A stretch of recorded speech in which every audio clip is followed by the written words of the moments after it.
More than a year has passed since the SEC shocked the IT industry by suing Ripple, starting what has grown to be the most keenly watched legal battle in cryptocurrency. The case, in which the SEC accused the cryptocurrency superpower of breaking security laws, has turned into a drawn-out dispute with the potential to affect how cryptocurrencies are regulated in the future.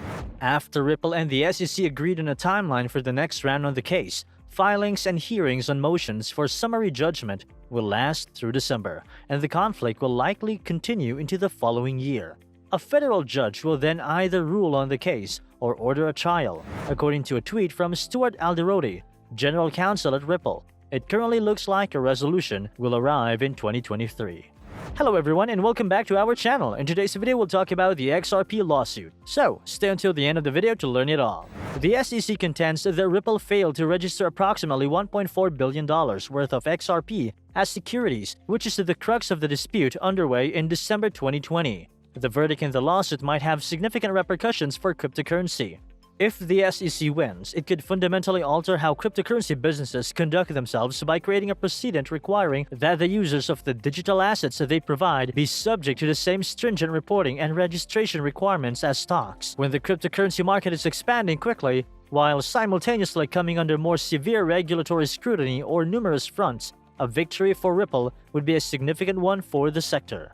Ripple, which has accused the SEC of legal bullying and delay strategies, has found the protracted legal struggle to be irritating. Alderoty asserted that Ripple was forced to accept the revised schedule. He replied to those inquiring as to whether this is a joint file, "Yes, it is. But given the SEC's track record, the subsequent iteration would have most likely been even longer if we hadn't agreed to it, when businesses defend themselves against SEC bullying investigations or inquiries." Chair Gensler preaches, "Justice delayed is justice denied." He continued, referring to Gary Gensler, head of the SEC, who had previously stated that the organization would focus on bringing matters to resolution swiftly. The Ripple case, however, stands in stark contrast to the SEC utilizing every tool at their disposal to maintain this fog of uncertainty over the market, he said. Indeed, justice was delayed. A spokesman for the SEC told Protocol that the agency does not comment beyond public filings. The conflict has arisen at a pivotal moment for cryptocurrency. Since the SEC filed a lawsuit against it in 2020, the industry has undergone significant changes, from its explosive growth to the emergence of new players and new asset classes like NFTs to the increased political and regulatory scrutiny of cryptocurrencies in important markets like the US, Europe, China, and the United Kingdom. According to Stuart Alderoty, the Ripple case is an indictment of the SEC's regulation by enforcement method. CEO Brad Garlinghouse warned that authorities like the SEC are preventing the US from benefiting from the potential of cryptocurrencies. To defend their own jurisdiction at the expense of US citizens, the SEC seems quite satisfied to allow the US to lag further, he claimed in a tweet. According to cryptocurrency skeptics and critics, the Ripple lawsuit is about controlling a quickly spreading trend that could seriously undermine laws intended to protect investors and the financial system, including well-known individuals like Senator Elizabeth Warren and various legal and financial experts. Due to growing concerns about instability that could result in financial crisis, organizations offering an expanding range of digital assets and services have been strongly pushed for greater transparency and accountability due to cryptocurrency's spectacular rise over the past 2 years. The SEC contends that Ripple failed to provide the type of financial and managerial information needed by law and that XRP is effectively an illegal securities offering. According to the agency, Garlinghouse, who was listed in the lawsuit with co-founder Chris Larsen, repeatedly stated that he was extremely long XRP, which indicates that he maintained a sizable stake that he anticipated would increase in value without revealing his sales of XRP. Ripple essentially took people's fiat currency, handed people something called XRP and said, "The value of your XRP will go up or down depending on whether we're successful at building out the use case for XRP." According to Stephen Diamond, a seasoned Silicon Valley attorney and law professor at Santa Clara University. The central component of cryptocurrency distributed ledger, he claimed, is a con game being performed by crypto to dodge regulation by the SEC and others, although it claims that XRP is a utility token for payments and not a speculative asset. that it was released before Ripple was founded and that Ripple never offered XRP for sale as an investment, Ripple has continually rejected the SEC's position. It does sell XRP to give consumers what it refers to as on-demand liquidity. Aldirodi asserted that there was never a contract for an investment. The statement, owning a unit of XRP does not confer any right, title, or interest in Ripple, or any distribution of earnings from Ripple, is accurate. Late in the tenure of former SEC Chairman Jay Clayton, the lawsuit was filed, which had a disastrous impact on Ripple and caused the market value of XRP to collapse in December 2020.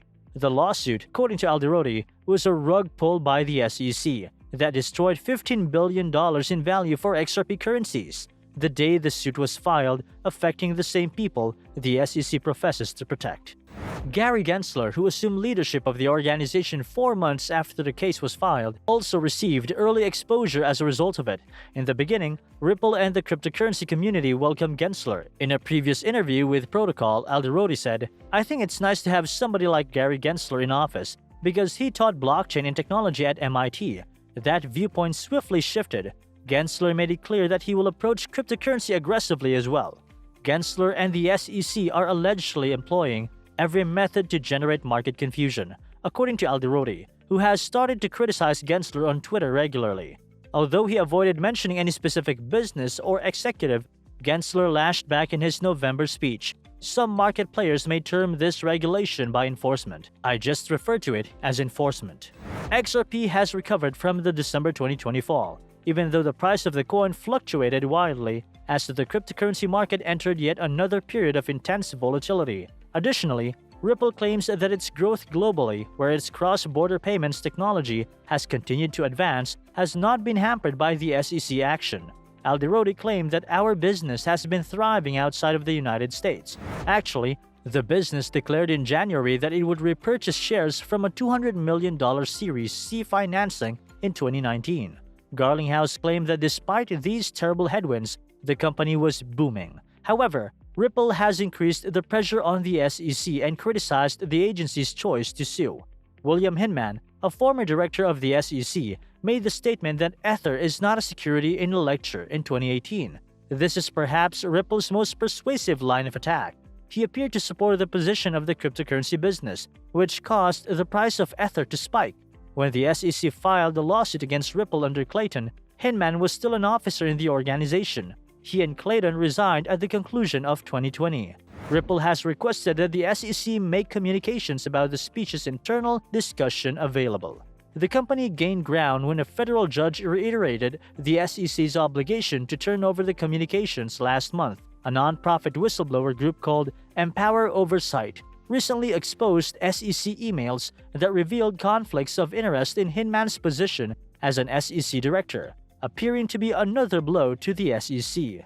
The emails revealed that Hinman was employed by a legal office that was affiliated with the Enterprise Ethereum Alliance, a group that works to promote the use of Ethereum for commercial purposes. Given that Ether is seen as an XRP rival, questions about Hinman's vote to sue Ripple instantly arose. It was impossible to immediately reach Hinman, a senior consultant with the legal firm Simpson Thacher and an advising partner with A16Z's crypto team. What effect Hinman-related issue would have on the case is unknown. Judge Sarah Netburn of the U.S. District Court for the Southern District of New York could rule definitely after hearing from both parties, or she could rule that a jury trial is necessary. That would indicate that the case might go longer still. The stakes are both huge for both sides in any case. Aldirodi stated that we've emphasized from day one is that Ripple is defending this case not only on its own behalf, but also on behalf of the whole crypto sector. Gensler made it clear in his statement that he won't back down as he directs the SEC to pursue misbehavior wherever we find it, including in the cryptocurrency market. In his first 6 months, he remarked, "I've learned that there are far too many fraudsters, penny stock scammers, Ponzi scheme creators, and pump-and-dump con artists preying on investors. The public has to be shielded from as many of these scams as we can." With that, we've come to an end. See you next time. Goodbye.